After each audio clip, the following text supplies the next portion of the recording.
আসলে আসছে না আমার থাকতে ছবিগুলো আমার ভুলতে পুতুল আমাকে ঘরে ঘরে উড়িয়ে দিল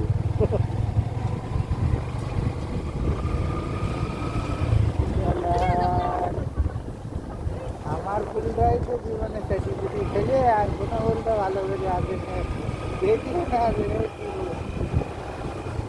যে পাশা খেলবো রে যশোরতে তুমি চূড়া বানাই নাইছি সেই চূড়া মুড়া দিয়ে দিয়ে দিতে আমি বানাই দিচ্ছি একজনের লেগে ট্যাঙ্কে মানে ঘাটের তলে দিয়ে দিছি বোতলের মধ্যে করে যাবো কোন দিকে যাবো রানি যাই এদিকে একদিকে মোড় দেও এদিকটা করে ওদিকটা বাইরে নিয়ে যাবে না বোঝাই যাচ্ছে মানে কি চলতেছে